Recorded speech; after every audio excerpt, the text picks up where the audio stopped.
celles sur place n'ont cessé, par le manque de responsabilité, d'attiser des conflits entre les communautés, exacerbant au passage des particularités ethniques communautaires et tribales. Ces politiques dangereuses, dévastatrices, ont conduit en cause à l'un des pires événements que la Mauritanie ait jamais connu, notamment l'événement à faire perdurer l'esclavage, et puis elles ont fini par rompre la cohabitation équilibrée qu'avaient voulu instaurer naguère les partisans de la Mauritanie.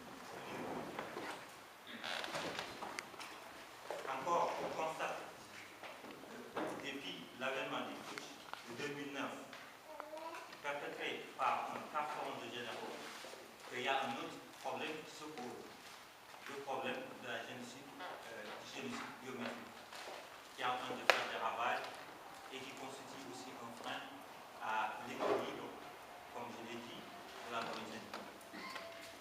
Face à tous ces dangers, il convient à toutes les forces politiques, la société civile, les mouvements, j'en passe, et les intellectuels surtout, de repenser les problèmes de cohabitation et d'essayer d'apporter des esquisses de solutions pérennes, en s'inspirant bien sûr des exemples d'enseignement. Pour ce faire, il faudrait certainement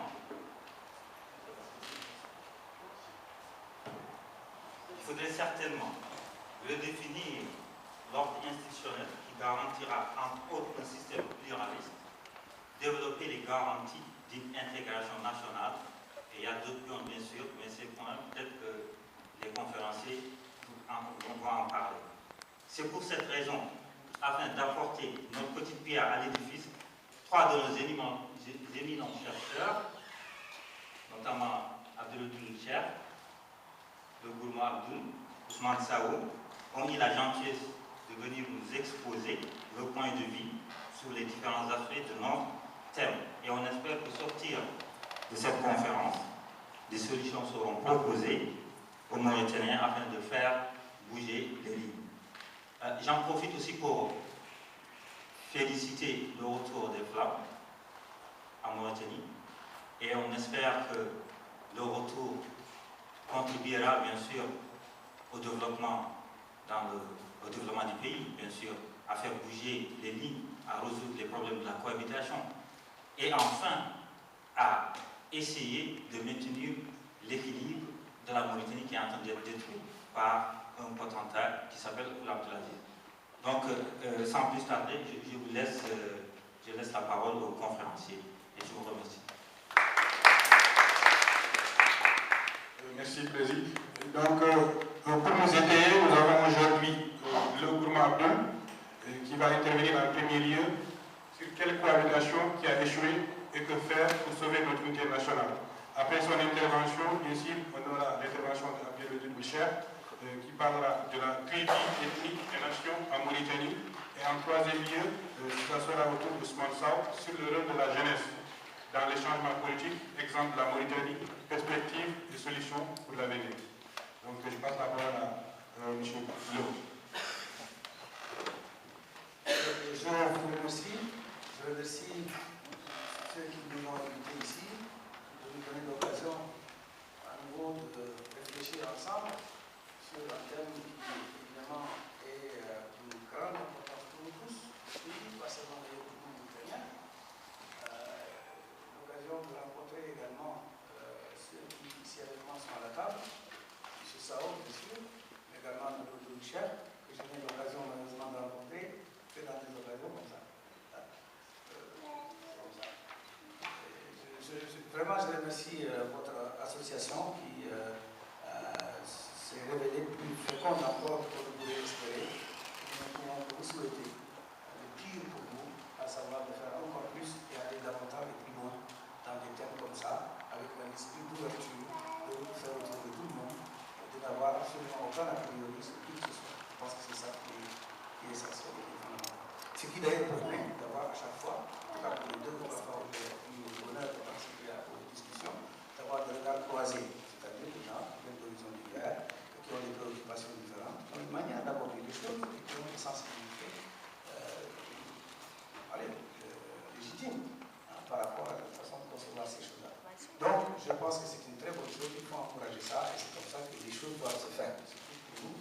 qui est jeune, et qui nous ont invités dans une salle où je ne suis pas venu depuis plus d'une trentaine d'années, j'exagère un peu, mais en tout cas depuis très longtemps. Je ne sais pas, la dernière fois que je suis venu ici, ça devait être en 82 ou 81, j'étais étudiant, etc. Et on avait fait des discussions ici, dans cette salle, avec un personnage que j'estime beaucoup, qui est parti, qui m'en dit bien, qui est Diop. Je me souviens, justement dans cette salle, on a eu à discuter sur quelque chose de très proche du thème actuel. En tout cas, ça concernait l'unité nationale, et on avait divisé là-dessus, discuté longtemps, etc. Et les mots presque me résonnent encore dans cette salle, je vous assure que c'est vrai, tellement le thème est d'actualité. Voilà. Donc, quelques mots d'abord sur ce sujet que l'on m'a proposé. En fait, que l'on ne m'a pas proposé.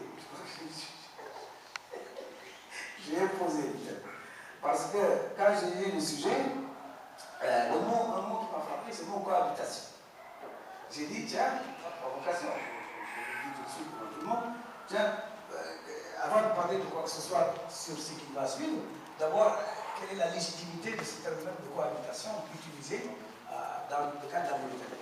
Et donc je dis, quelle est la cohabitation qui serait en cause et par rapport à l'échec de laquelle vous pouvez parler.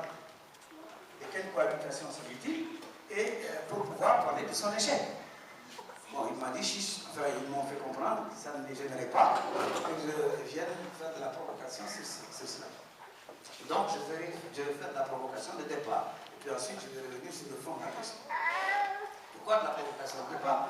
Parce qu'effectivement, il me semble, moi, que la cohabitation, le terme de cohabitation, n'est pas un bon terme, s'agissant de ce dont on va parler, c'est-à-dire s'agissant de l'existence d'une nation qui se construit. Parce que le terme de cohabitation, il y a quelque chose de très fort, comment vous dire, ça fait colocation, ça fait des gens qui partagent quelque chose, mais qui ne partagent pas nécessairement les mêmes valeurs. On coexiste ensemble, on est là ensemble, sur un territoire, sur un lieu, mais il n'y a rien de particulièrement profond qui puisse relier ceux qui sont ensemble. D'ailleurs, vous le savez très bien, puisque nous sommes ici en France, le terme de cohabitation, quand on l'utilise, c'est qu'il y a une guerre entre partis politiques qui sont forcés de gérer ensemble le pays. Vous le savez, la cohabitation, c'est lorsque la gauche et la droite sont au pouvoir ensemble. À la Convention, ils ne peuvent rien faire d'autre que d'être là, ensemble, et de gouverner ensemble. Et je vous assure que c'est la même chose que l'on dit aussi à propos des chats et des chiens. On dit parfois les chats et les chiens peuvent bien coexister. Tiens, moi, mon chat coexiste bien avec mon chien, ou bien au contraire, j'ai des difficultés de faire coexister mon chien et mon chat. Pourquoi? Parce que les deux animaux ont des difficultés, je dirais presque congénitales, à être ensemble. Et quand ils sont chez moi, il faut bien qu'ils vivent ensemble puisqu'ils sont chez moi. Donc on est toujours dans le même registre de l'obligation de vivre ensemble lorsqu'on utilise le terme de cohabitation. Mais moi je pense que pour nous, lorsque nous avons affaire à un pays qui est multinational et qu'on veut revendiquer quelque chose dans la vie de ces ethnies ou de ces groupes ethniques ou de ces communautés, on doit avoir un objectif, une ambition plus grande que celle d'une coexistence. On doit avoir quelque chose, une vie plus grande. D'ailleurs, vous l'avez dit, je ne suis pas en train de vous accuser de sorcellerie, parce que vous avez utilisé le terme qui me semble être celui qu'il faut absolument utiliser, qui est celui d'intégration. Vous avez utilisé tout à l'heure. Je pense en effet que l'ambition doit être de réfléchir sur l'intégration nationale. Qu'est-ce qui fait qu'en Mauritanie, on ne peut pas parler réellement d'une intégration nationale du fait de la nature des rapports établis dans ce pays-là entre nos communautés? Voilà, je pense, ce qui est fondamental. Nous n'avons pas pour objectif de faire coexister ou cohabiter les Mauritaniens. Nous devrions avoir l'ambition de faire en sorte que les ethnies, les communautés qui vivent dans ce pays-là, eh bien, les vivent dans leur concitoyenneté comme un ensemble unique, dans leur diversité et à travers leur diversité. Que chacun soit l'autre en respectant pas seulement ce qu'est l'autre, mais parce que l'autre, c'est une partie de lui-même réellement. Que le Maure sache que le Halpulaar avec qui il vit, eh bien c'est lui aussi. Et que le Halpulaar sache que le Maure avec lequel il vit, ou le Wolof, ou le Sénégalais, qui vit avec lui, l'ambition, c'est ça l'objectif. C'est ça qui fait qu'on dépasse, du point de vue de la problématique, la notion de cohabitation. Mais je comprends, attention, encore une fois, je ne veux pas vous accuser de sorcellerie. Je sais très bien que je mets dans le mot cohabitation quelque chose de plus fort que probablement les organisateurs n'avaient à l'esprit. Mais qu'est-ce que vous voulez? Dans les discussions sur des questions comme celle-là, les concepts ont beaucoup d'importance. Les mots utilisés, parfois, devancent la pensée et même à des réflexions qui ne sont pas nécessairement celles de celui qui les a utilisées. Et parfois, ça crée des préjugés. Et on en vient parfois à faire des guerres qui naissent en partie de ces préjugés parce que les mots ne sont pas des véhicules indifférents de sens.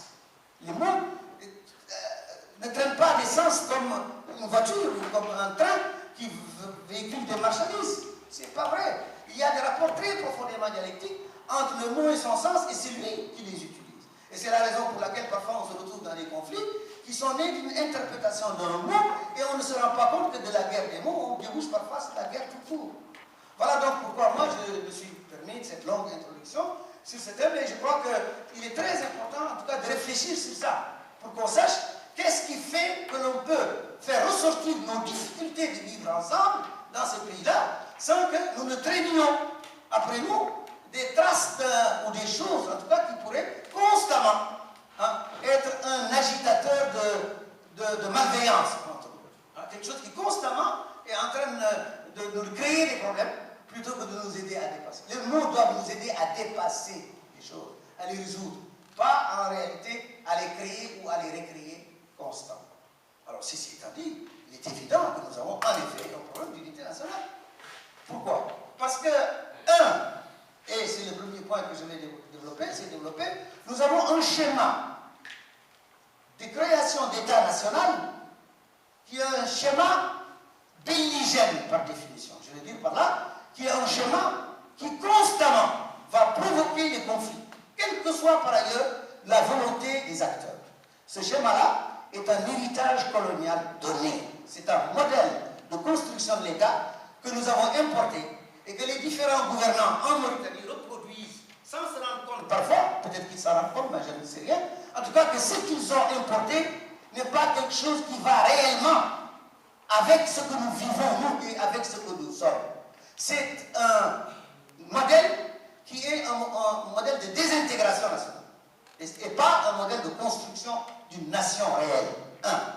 Deuxièmement, j'entendrai essayer de voir rapidement que les gouvernants ont provoqué en effet des relations de cohabitation entre guillemets qui est issue d'une volonté donnée d'instrumentaliser le type de rapport entre nos communautés afin de pouvoir renforcer leur emprise sur le reste de la société. Je veux dire qu'il y a un problème effectivement de cohabitation, mais c'est un problème de cohabitation entre nos différentes ethnies et l'État. Ce n'est pas simplement les rapports directs et immédiats de cohabitation entre Maures et Noirs, entre Halpulaar, Wolof, Soninké, etc. dans la vie de tous les jours et hérité de l'histoire. C'est d'abord un problème de cohabitation entre guillemets entre ces communautés-là et l'État. Et c'est ce problème de cohabitation entre les différentes ethnies ou les différents groupes ethniques avec l'État qui se répercute en retour dans les rapports entre les différentes communautés. Ils transitent par l'État et se répercutent dans les rapports intercommunautaires et pourrissent ces relations intercommunautaires. L'État devient un relais des contradictions. Au lieu d'être là pour essayer de corriger les différences, pour essayer de faire dépasser certains complexes hérités de l'histoire ou certaines difficultés de l'histoire, l'État est constamment un agitateur de contradictions, un fabricateur même en réalité de contradictions entre les groupes et entre les ethnies. Et parfois ça va très loin, comme je vais essayer de le montrer. Et troisièmement, je pense que de cela il peut résulter que nous sommes effectivement en mesure, nous Mauritaniens, de réfléchir sur quelque chose qui, tiré de notre propre expérience historique, tiré de notre histoire je veux dire, et tiré également de la vie concrète que nous menons, eh bien nous pouvons en effet en sortir avec quelque chose qui puisse véritablement nous amener à une nouvelle vision des choses, à une nouvelle vision de notre vie commune, ce qui va supposer en réalité que nous sachions de quelle valeur il peut s'agir et de la manière sur tous les plans, y compris sur le plan de l'organisation de l'État, sur le plan des rapports de pouvoir, sur le plan de la redistribution des richesses, sur le plan de l'éducation, sur le plan de la culture, sur le plan de notre identité propre, etc. et la manière dont il faut les concevoir. Tout cela va nous amener de revoir les choses et de les reposer de manière commune pour que nul ne se sente laissé, n'est-ce pas, dans la nature par rapport à ces problèmes. Voilà les 3 ou 4 points que j'aimerais très rapidement introduire avec vous et j'espère que dans la discussion nous pourrons revenir là-dessus. Héritage de l'histoire, le modèle d'organisation de notre État, c'est évident. Je pense que je peux ne pas trop développer là-dessus. Mais il faut savoir que ça nous rapproche de l'immense majorité des pays africains. C'est-à-dire que ça devrait nous permettre d'avoir à l'esprit que les difficultés que nous vivons en Mauritanie, nous sommes loin de les vivre exclusivement. Dans la plupart des États en Afrique, sinon dans l'immense majorité des cas, nous sommes confrontés à ce même problème. C'est vrai qu'en Mauritanie, il y a quelque chose qui rend les choses encore plus aiguës, c'est qu'il y a une différenciation de type racial qui vient se greffer sur, comment dire, la réalité ethnique elle-même. Mais, sur le fond, il faut savoir que ce type de problème se pose, y compris dans des pays africains, d'Afrique noire, ou des pays d'Afrique du Nord, dans lesquels l'aspect racial n'apparaît pas clairement, mais où la question des identités multiples se pose en termes contradictoires, parfois de manière violente. Souvenez-vous que pour la Côte d'Ivoire, tout ce qui s'était passé et comment on en est arrivé à cette situation entre les gens du Nord, les gens du Sud, au sein des gens de l'Ouest même, enfin des problèmes de cette nature. Mais je ne parle même pas du Rwanda, je ne parle pas des autres pays, mais dans tous les pays africains, on est confronté à ce problème. Alors, il vient du fait que nous avons été les héritiers illégitimes, me semble-t-il, d'un modèle d'organisation de l'État qui est l'État-nation. Pas l'État-nation dans le sens général ou générique du terme, mais de l'État-nation pratique. C'est-à-dire celui qui veut imposer une uniformité et qui dit qu'à un État doit coïncider nécessairement une masse individuelle homogène et uniforme. Qu'il n'y a pas de diversité possible dans le rapport entre la composition humaine, si vous voulez, de l'État et l'État lui-même dans ce qu'il représente comme institution et comme pouvoir. Vous avez vu qu'en France, jusqu'à aujourd'hui encore, il y a des problèmes qui se discutent sur la question de la porcité, sur la question de la britannicité, enfin beaucoup de choses. Je ne veux pas entrer dans les affaires intérieures françaises, mais je sais des sciences exactes qu'en France, il y a eu dans le temps ce problème-là et que ces problèmes ne sont pas nécessairement dépassés. Mais toujours est-il que lorsqu'on prend un tel schéma et qu'on le colle dans des pays neufs qui sont en train de se construire et qu'on dit qu'il y a une centralité du groupe dominant à travers l'État et ses institutions, que l'État doit être arabe, ou l'État doit être alpula, ou l'État doit être wolof, ou l'État doit être mauritanien, dans le sens où la mauritanité va se réduire à une composante identitaire, alors on est dans le schéma français classique. Et dans ce cas-là, ça veut dire qu'il devient la prison pour les ethnies et pour les groupes. En tout cas, les groupes et les prisons qui ne se sentent pas nécessairement représentés dans la manière de l'État d'être, parce qu'il s'agit de la manière d'être de l'État, eh bien vont être constamment dans une situation d'exclusion. Ils se sentent d'emblée exclus parce que l'État va se reconnaître par exemple à travers une seule langue. L'État va se retrouver à travers une seule histoire. Pour le cas de la Mauritanie par exemple, ce sera l'arabe. On dira l'arabe est la langue officielle. Parce qu'il y a une centralité ici qui homogénéise l'État comme si l'État était une réalité qui est distincte de sa composition elle-même. Puisque d'ailleurs on rajoute hypocritement, eh bien les langues nationales, c'est le wolof, c'est le soninké, c'est le pulaar, c'est le chinois, c'est le japonais, et c'est encore. On peut ajouter tout ce qu'on veut parce que ça n'aura aucune conséquence pratique, puisqu'il n'y a que l'officiel qui est le représentatif de l'État. Et donc à partir de ce moment, celui qui ne se reconnaît pas dans l'officialité de la langue va se considérer comme hors État. Si je vais, moi, en tant qu'avocat, défendre ou chercher à défendre un client qui ne parle que de soninké, j'ai des problèmes. Pourquoi? Parce que, moi, qui suis l'avocat, je ne parle pas arabe. Deux, le client que j'ai ne parle pas arabe. Et je ne suis pas en train de vous parler d'une hypothèse d'école, c'est une réalité que j'ai vécue concrètement en Nouakchott en tant qu'avocat. J'ai un sérieux problème. Il faut me chercher un interprète. Et ça, il faut que le juge soit un ami. Heureusement que j'ai plein de copains juges, parce que rien ne lui impose de le faire. Parce qu'il n'y a aucun texte juridique qui lui imposerait de m'écouter dans la langue qui est la mienne.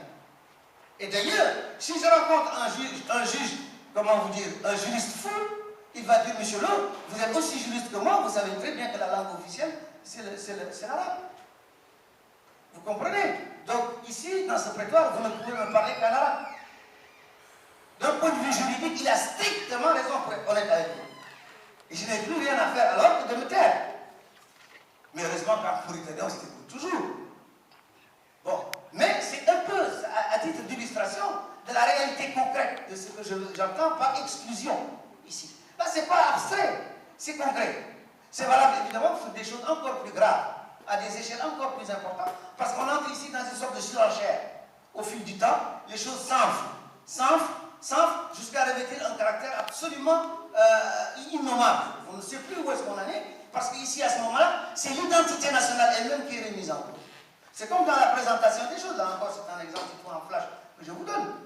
Dans la présentation des choses, si vous lisez ce qui se dit, parce que chaque peuple est peuple à travers sa lecture de l'histoire.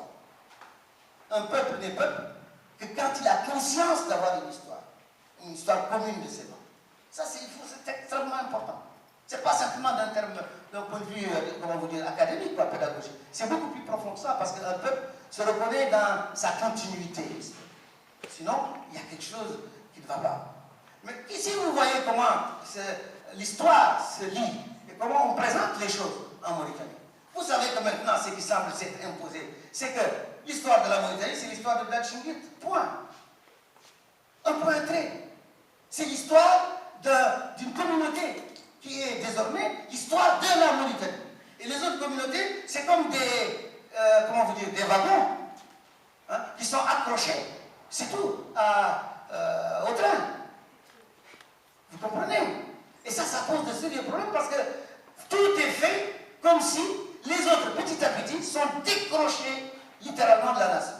Et apparaissent comme étant dans un rapport de permissivité avec les autres. Les autres leur permettent d'être là. Et c'est là où il y a le problème de la coexistence et de la cohabitation. Là, en effet, se pose un problème de cohabitation. Parce que certains s'identifieront à ce que fait l'État, parce que l'État fait tout pour ça. Les autres, eux, s'en désidentifieront constamment, invariablement, je veux dire, jusqu'à ce qu'ils finissent par ne plus comprendre quel est le langage de l'État. Ils ne peuvent même plus entrer en contact et parler avec leur propre État. Vous vous rendez compte? On ne peut même plus parler avec son propre État. On ne peut plus parler avec le gouverneur, on ne peut plus parler avec le préfet, on ne peut plus parler avec je ne sais qui. Et donc on est ailleurs, on est une autre personne chez soi. Voilà le problème qui se pose. Et ça, c'est issu de ce modèle-là. Il n'y a pas un complot mort. Et là, c'est le gros problème, il n'y a pas un complot mort. Il y a une logique historique qui s'est nouée et qui apparaît comme étant monstrueuse parce que précisément, c'est une logique d'un appareil institutionnel. C'est-à-dire qu'il n'a ni cœur, ni esprit, ni quoi que ce soit. C'est une réalité qui se déroule, qui se déploie. Bien sûr, ça ne veut pas dire qu'il y a des chauvins, il y a des chauvins fiefés, il y a des chauvins idéologues, il y en a qui réfléchissent, etc. Il y a des murmureurs d'État qui sont là pour murmurer aux oreilles de l'État ce qu'il doit faire constamment, on en connaît. Mais, indépendamment d'eux, il y a une réalité objective qui est née de ça, qui est née d'une situation héritée de l'histoire et qui s'est amplifiée au cours de l'histoire parce que l'État n'a pas joué son rôle de correcteur, d'être là au service de tout le monde. Il a cessé d'être au service de tout le monde. Ça, c'est le premier aspect sur lequel il faut réfléchir, c'est du point de vue du modèle. La façon dont il se présente, je crois qu'on le connaît. Et les crises qui se sont succédées, je ne reviendrai pas là-dessus, sont des crises qui étaient inévitables de la crise de 66 jusqu'à la crise dernière, jusqu'à la crise ouverte dans laquelle nous vivons au moment où je parle, y compris ce que certains appellent la crise biométrique, parce que c'est une crise en effet qui se pose. Tout ça relève du même processus historique. C'est pas, il serait naïf de faire des découpages politiques liés à je ne sais quelle époque de tel gouvernement. C'est pas vrai. L'État est le même. Les individus changent, les gouvernants changent. L'État, c'est le même qui est là depuis toujours. Il est un héritage externe. Il n'est pas issu de la volonté de notre peuple. Il n'est pas le produit d'un consensus national. Il n'est pas issu d'une volonté délibérée du peuple mauritanien d'avoir quelque chose qui lui soit propre et qu'il construit ensemble. C'est faux. C'est complètement faux. Il s'agit d'une réalité issue d'ailleurs, de la planète Mars, qui nous a été imposée dans notre réalité de tous les jours et qui s'est, comme un parasite, fiché dans le cœur de notre pays et qui est en train de dévorer ses enfants. C'est ça la réalité de la vie. Et je crois que la description de la réalité, je pense qu'on peut s'en passer. Tout le monde sait comment ça se passe dans la réalité. Maintenant, quelle est la responsabilité de l'État? Je veux dire ici, quelle est la réalité de ceux qui gouvernent? Je pense qu'elle est écrasante. Quelle est la réalité du peuple? Quelle est la réalité des communautés? Elle est zéro. Pourquoi? Parce que durant toute cette période, cette construction s'est faite en dehors de la démocratie. C'est important de le souligner. Je veux dire que la question de la cohabitation n'est pas une question qui a été relevée ou qui a relevé en quoi que ce soit de la pratique sociale des uns et des autres. Elle a relevé une pratique politique de sommet. Le peuple mauritanien, dans son ensemble, ayant été exclu pendant 50 ans de la démocratie, aucune de nos communautés, mais alors aucune de nos communautés, ne pourrait être considérée comme responsable de ce qui est arrivé. Voilà la grande différence avec ce qui s'était passé en Afrique du Sud. En Afrique du Sud, l'apartheid était le résultat de la démocratie appliquée pour la communauté blanche. En Mauritanie, c'est le produit de la dictature héritée du colonialisme. De 1960 jusqu'à nos jours, il n'y a jamais eu une prise du pouvoir par le peuple, une prise de parole par le peuple, une conscience de notre peuple d'être en quoi que ce soit associé par ce que fait l'État. On a parlé au nom de l'État, on a parlé au nom du peuple, c'est tout. Et ayant parlé au nom du peuple, on a fait comme cela pouvait arranger les gouvernants. Parfois c'est celui-ci qui a encouragé, parfois c'est celui-là qui a encouragé. Et dans ce jeu-là, c'est évidemment la communauté qui, au moins sur le plan linguistique, est la plus nombreuse, qui sera avantagée, ne serait-ce que par sa langue. Mais de là à l'identifier comme étant responsable, entre guillemets, de cette mal-donne de la cohabitation, de cela, je pense qu'il va résister, risque de résulter une très grande injustice historique. Parce que ceux que l'on accuse d'avoir été responsables de cette situation, ce n'étaient pas eux les coupables. Les coupables, c'est l'État et les gouvernants. Et tout le problème ici, justement, c'est de faire, comment vous dire, une inversion des choses et des signes en faisant que les coupables soient en fait innocentés parce qu'ils sont amalgamés avec ceux qui n'ont rien à voir avec l'histoire. Le petit mort perdu dans les coins de la Mauritanie, ou qui en rien n'a été entendu sur ce qui se passe, vous allez quand même l'associer à cette pratique. Sous le prétexte que c'est sa langue qui est utilisée, sous le prétexte que lui, s'il va voir mon juge, il pourra parler tranquillement dans sa langue. C'est ça, c'est grave. Voilà le grand problème, si vous voulez, de la cohabitation si on ne lui donne pas la réalité organique de ce qu'elle est. C'est-à-dire un rapport d'abord entre les communautés et l'État. Et non les rapports entre les communautés elles-mêmes à l'État pur. Parce que les communautés elles-mêmes, et ça l'histoire nous le montre, n'ont jamais été dans une situation où elles avaient en quoi que ce soit des confrontations. Pourquoi? Mais parce que nos communautés ont toujours vécu dans un espace avec chacun une territorialité définie et avec des échanges qui sont des échanges. Et normaux, de mémoire d'historien, on n'a jamais vu nos communautés se bagarrer à l'état pur. Une guerre des morts contre une guerre des morts, ça n'a jamais eu lieu. À chaque fois, on le sait, c'est des contradictions sociales qui sont intervenues, qui ont amené les uns et les autres à se bagarrer avec des alliances qui sont transnationales le plus souvent, je veux dire, transcommunautaires le plus souvent. Donc on ne peut pas faire de ça une donne dans la lecture de ces problèmes de cohabitation chez nous. C'est parce qu'on ne le fait pas, on ne fait pas attention aux conséquences qui en résultent de produits pratiques, que souvent on se laisse aller à la dérive des mots, comme je le disais tout à l'heure. Et ça parasite la bonne compréhension de ce phénomène-là, qui est celui de l'unité nationale dans notre pays. Parce que ça confond le coupable et le responsable, ça confond le coupable, le responsable et l'innocent, ça confond ceux qui ont pu en profiter d'une situation et ceux duquel il a résulté ou contre lesquels il a résulté une mauvaise situation, etc. La confusion totale. Mais c'est une conséquence du schéma, c'est une conséquence du modèle. Deuxième élément. Bien sûr, à ce titre d'ailleurs, je profite de l'occasion pour dire que lorsque nous réfléchissons là-dessus aussi, il faut qu'on s'entende sur qui sont ceux qui doivent, entre guillemets, cohabiter, entre guillemets. Qui sont les communautés en Mauritanie? Qui sont-elles? Comment les identifier? Parce que c'est un problème. Qu'est-ce que les communautés dont il s'agit en Mauritanie qui doivent coexister? Comment les déterminer et les définir? Nous avons entendu, nous avons toujours dit qu'il y avait un consensus autour de ça, en tout cas dominant. En ce moment, il y a des fissures. Certains disent non, il n'y a pas 4 communautés, il y en a 5, pas 26. Il faudra réfléchir là-dessus d'un point de vue objectif, en essayant d'avoir l'aide de l'anthropologie et de la science. Ce n'est pas les politiques qui doivent définir ce qui est ou ce qui n'y est pas dans la vie de tous les jours. C'est ceux qui réfléchissent réellement. Les politiciens, ils utilisent ça comme arme pour pouvoir se faire élire, pour gagner des gens, pour élargir son audience, parce qu'il sait que s'il dit cette chose dans tel endroit, ça va être bien, ça va bien passer. Dans un autre endroit, il va se faire casser la gueule. Bon, donc on ne peut pas se fier aux politiciens, excusez-moi, j'en suis un, mais on ne peut pas se fier aux politiciens dans la détermination de ces concepts-là. Parce que si on le fait, eh bien, c'est la mémoire dans laquelle tous les chats sont pris. Si on dit qu'est-ce que c'est qu'une communauté, qu'est-ce que c'est qu'une nationalité, qu'est-ce que c'est qu'une ethnie, ce n'est pas une affaire qu'un politicien doit régler. La preuve, par exemple, c'est qu'aujourd'hui, parfois vous allez lire, entendre, et beaucoup de gens le disent, surtout chez les Noirs d'ailleurs, il n'y a pas les Alpulaar, les Wolof, les Sénégalais, il faut ajouter les Bambara. Bon, il y a l'énigme Bambara en Mauritanie. Est-ce que les Bambara constituent ou non une communauté? Au sens où on l'entend pour les autres. C'est un grand problème. C'est tellement un grand problème pour moi que je me dis, mais je n'ai pas vu de Bambara en Mauritanie qui disent et défendent leur bambarité comme nationalité. Je n'en ai pas vu pour l'instant. Et le plus souvent, ceux qui en parlent, c'est des Alpulaar ou des Soninké qui disent oui, il faut aussi reconnaître qu'il y a une autre ethnie, l'ethnie sœur qui est l'ethnie Bambara.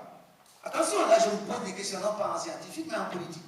Mais ça mérite, comment vous dire, que l'on dise clairement quels sont les critères dans l'identité et dans l'identification de ces groupes. Idem sur la question Haratim. Aujourd'hui, il se pose la question de savoir est-ce que les Haratim appartiennent à une communauté propre, distincte de la communauté des Arabes ou de la communauté Maure d'une manière générale, ou est-ce qu'ils sont une partie de la communauté arabe dans laquelle ils se reconnaissent, même malgré ces différenciations, et qui donc dans ou à l'intérieur de cette communauté a des revendications particulières, comme ça peut exister à l'intérieur de chacune des communautés. Là, c'est des problèmes. Si vous laissez ces problèmes à des mains de politiciens, voilà, parce que les politiciens, ils vont utiliser ça dans un sens qui soit conforme à leurs besoins du moment. Et où sont les anthropologues? Où est la réflexion scientifique sur ces choses-là? Dans les autres pays, c'est des scientifiques qui en parlent. C'est les anthropologues, c'est les ethnologues. Il y a de la discussion, il y a des débats, il y a des cahiers sociologiques. Il y a des gens qui sont des spécialistes de la question, qui analysent, qui réfléchissent. Voilà, Bourmouran, c'est pas quelqu'un qui se réveille un matin parce qu'il a des intérêts politiques, qui lance des phrases, qui font de l'amplitude dans Facebook ou dans je ne sais quel truc. Il se fait un beau succès parce que c'est un petit peu de discours et parce qu'effectivement ça va boire au cœur si on parle de cette façon plutôt que de l'autre. Et puis hop, la messe est dite. Non. C'est le genre de problème qui nécessite qu'il y ait une réflexion scientifique. Et ça peut aider tout le monde, ça peut aider notre population. Je n'ai pas de réponse à ça. Mais j'ai dit qu'il faut réfléchir quand on parle de la cohabitation, c'est ce genre de problème. Troisième élément, et je ne vais pas vous retenir davantage, c'est comment et sur quelle base construire ou reconstruire une vision qui soit conforme aujourd'hui aux nécessités de notre temps. Parce que le problème, il est là. Il est clair qu'on ne pourra jamais résoudre les problèmes de rapport entre des groupes à l'intérieur d'un État tant que l'État lui-même existera. Parce que l'État lui-même est un problème. L'État lui-même est un problème. Et l'État a des rapports avec des groupes ethniques. Il ne faut pas vous attendre qu'un État, parce qu'il est là, va vous résoudre tous les problèmes qui existent entre les communautés ou à l'intérieur des communautés ou par rapport aux communautés. C'est d'ailleurs ça, c'est à ça que ça sert la démocratie. Si les êtres humains ont inventé la démocratie, c'est une sorte de contre-feu du fait de l'existence du phénomène étatique qui a précédé la démocratie. Ça, c'est l'histoire. On a inventé la démocratie pour faire face à l'État. Pour que l'État fonctionne d'une certaine manière. Pour que l'État ne fonctionne pas comme il veut. Parce que c'est une volonté entre guillemets souveraine. On entend par volonté souveraine une volonté qui n'est limitée par rien du tout. Ça peut être clair. Donc on a inventé la démocratie comme un jeu de contrepoids pour que justement l'État en vienne à être limité. C'est une contradiction inouïe que de vouloir limiter l'État. Parce que la définition même de l'État suppose qu'il ne soit pas du tout limitable. Vous voyez, c'est un drame. Voilà pourquoi il y a des genres de contradictions qui sont difficilement solubles tant que l'État existe. Moi, je crois qu'il y aura un moment dans l'histoire où l'État n'existera pas. Mais ça, c'est mon point de vue personnel, c'est des millions d'années. Pour l'instant, il est là. Et tant qu'il y a une réalité, il faut bien comprendre que nous ne pouvons pas régler ces problèmes-là de manière définitive et qui seront acceptés par tout le monde. Par contre, la démocratie permet au moins de faire entendre les voix de chacun et de donner à chacun la chance d'avoir ce que tout le monde a. Ça sert à ça, la démocratie. Or, dans notre pays, le problème, c'est ça. Le problème, c'est que la démocratie, soit elle n'a jamais existé réellement, soit elle existe par notion, ou soit elle existe simplement pour la forme. Et dans la réalité, on ne l'a pas vécu jusqu'ici, vraiment. Et donc, ça pose le problème de savoir comment et par quel instrument nous pourrions en arriver à une situation où les groupes ethniques, à travers leurs membres, peuvent se reconnaître dans cet état-là et peuvent avoir leur voix au chapitre dans les rapports qu'ils entretiennent avec l'État. D'où la réflexion sur la nature de l'État, dans ses structures, qu'est-ce qu'il faut prévoir, la question de la régionalisation, la question des fonctions qu'il faut assumer, la question également de la redistribution des richesses et de la manière dont l'État doit se comporter vis-à-vis de chacun, de cesser de faire de l'État un instrument de domination d'un groupe social en faveur d'un groupe social et par rapport à des groupes sociaux, c'est-à-dire à l'intérieur des communautés, et qui pourrait faire de ces communautés elles-mêmes des instruments en réalité de pérennisation et de domination à l'intérieur des civils. Ça, c'est les problèmes de fond. Et aujourd'hui, donc, je pense que tant que la démocratie mauritanienne n'aura pas à faire face à ces questions-là de l'identité de la Mauritanie et des rapports entre les communautés mauritaniennes dans leur composition et à l'intérieur de chacune d'entre elles, la démocratie en Mauritanie ne sera que de façade. Même si on a une gouvernance électorale, comme on le souhaite, qu'il soit une gouvernance électorale relativement transparente et acceptable, sur le fond, on en reviendra toujours à la même chose. Au contraire d'ailleurs, parce qu'il y a des questions, si on ne les règle pas, la démocratie risque d'accélérer les problèmes. C'est ça le drame. Si on ne règle pas, d'un point de vue de la constitution des droits de chacun, et qu'on dise voilà ce que chacun peut espérer, voilà ce qu'on ne peut jamais faire, voilà ce que le Mauritanien peut faire, voilà ce que le Mauritanien ne peut jamais avoir, ou ne peut jamais faire, voilà la manière dont on doit proposer un gouvernement dans ce pays, et voilà la manière dont on ne doit jamais proposer un gouvernement dans le pays. Quel que soit ce qui arrive, quel que soit celui qui va gagner les élections, si on est président, il faut nécessairement que l'autre, dans un groupe ethnique, soit de l'autre poste, quel que soit ce groupe-là, pourvu que ce soit effectivement de ce groupe ethnique, parce qu'il y a un problème de représentativité. Et bien, tant qu'on ne posera pas ce type de problème-là, de cette manière-là, la démocratie sera, me semble-t-il, une question simple, une vue d'esprit, et ça risque même au contraire d'accroître l'instrumentalisation ethnique. Chaque élection, chacun va se regrouper dans son ethnie, chacun va essayer de ramener le maximum de gens de sa tribu, le maximum de gens de sa caste, le maximum de gens de sa race, pour pouvoir obtenir le plus de votes, et rebelote le lendemain, avec toutes les provinces que l'on a, le lendemain de votre élection, vous reprenez la même chose, vous reprenez à zéro, et à ce moment-là, on tourne en rond jusqu'à ce que la crise entraîne le pays, peut-être vers le Liban, ou entraîne le pays vers le Soudan. Voilà, à mon avis, les perspectives sombres qui peuvent se dérouler, ou alors les perspectives plus claires, si la démocratie devient véritablement l'arme par laquelle le peuple mauritanien reprend ses droits et impose sa voix aux uns et aux autres dans ce pays. Je vous remercie pardonnez-moi d'avoir été.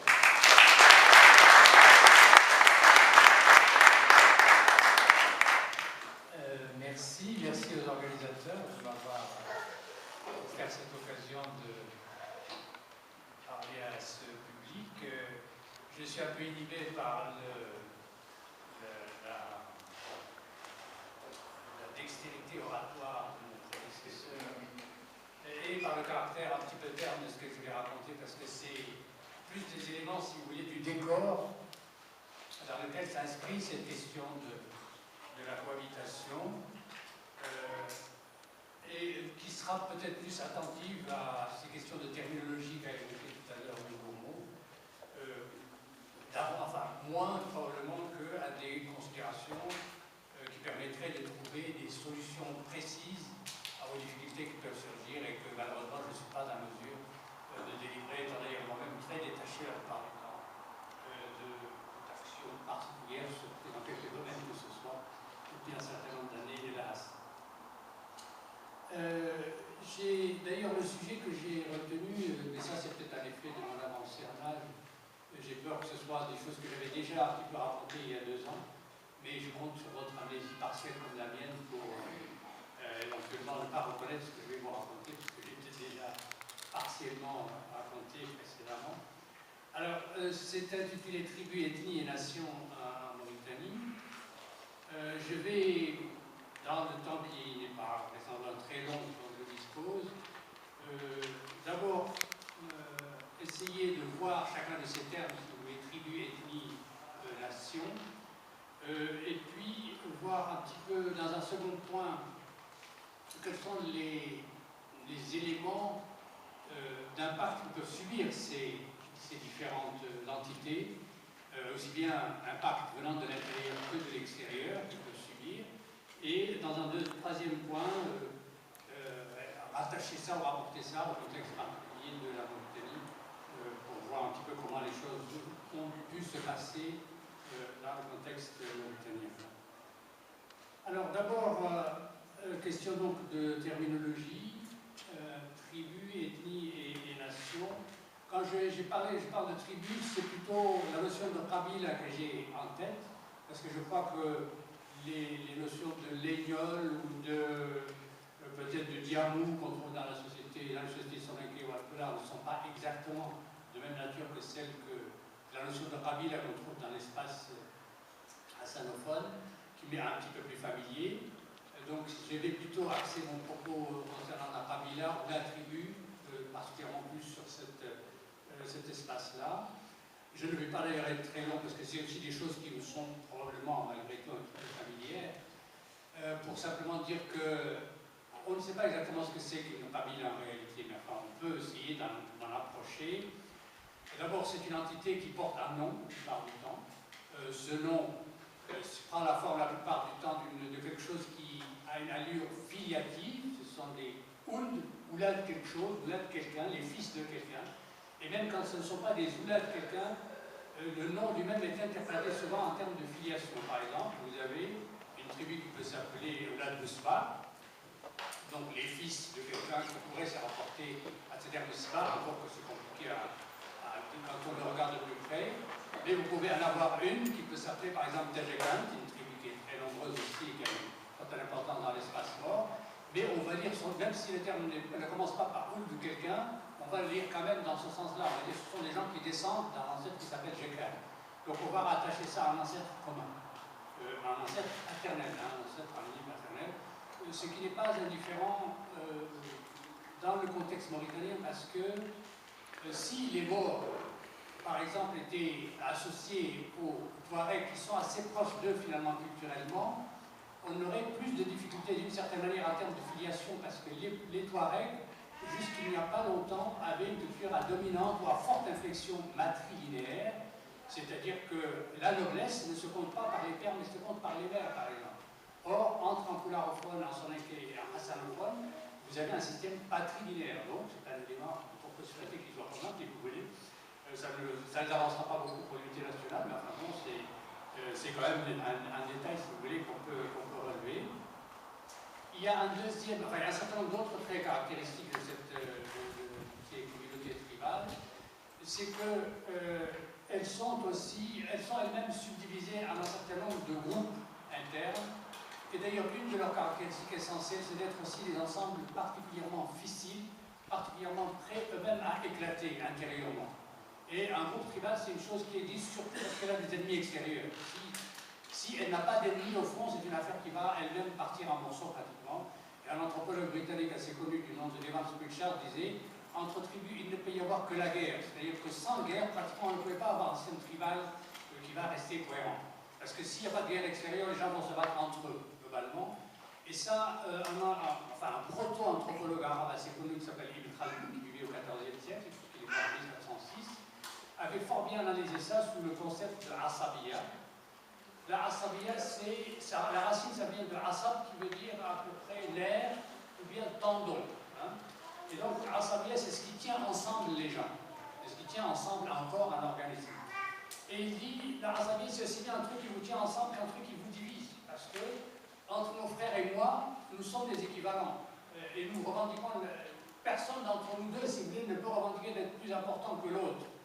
Et s'il le prétend, nous allons en venir aux mains. Mais si nous avons un ennemi extérieur, c'est-à-dire notre cousin par exemple, nous nous battrons, nous frères contre le cousin, nos cousins et nous contre le monde extérieur, et puis global de proche à proche, si vous voulez.